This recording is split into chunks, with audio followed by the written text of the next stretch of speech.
दोस्तों, दारा शिकोह सीरीज के बाद आज से हम आपके लिए दिल्ली सल्तनत नामक खास सीरीज लेकर आए हैं। इस सीरीज में हम पृथ्वीराज चौहान की पराजय के बाद तुर्क और अफगान शासकों के समय काल की बात करेंगे। 1206 से 1526 तक भारत पर शासन करने वाले 5 वंश के सुल्तानों के शासनकाल को दिल्ली सल्तनत कहा जाता है। कुतुबुद्दीन ऐबक को भारत में तुर्की साम्राज्य का संस्थापक माना जाता है। ऐबक 1206 में दिल्ली का सुल्तान बना। वो मोहम्मद गौरी का गुलाम था और उसे गौरी के साथ कई सैनिक अभियानों में भाग लिया था।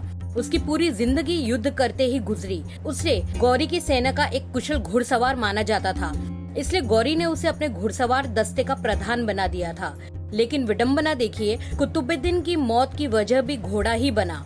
1206 में कुतुबुद्दीन ऐबक दिल्ली का सुल्तान बना। उसने दिल्ली पर गजनी राज्य आधिपत्य को अस्वीकार कर एक स्वतंत्र राज्य घोषित कर दिया और उसका सुल्तान बन बैठा।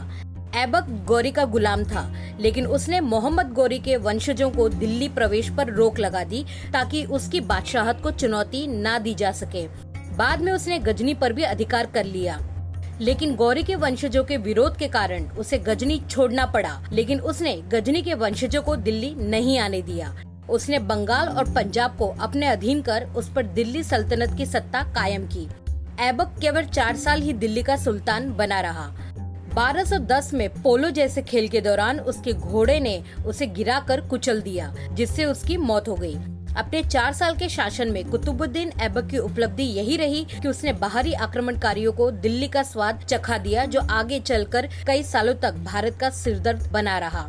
मुगलों के शासन की स्थापना तक दिल्ली उजड़ती और संवरती रही।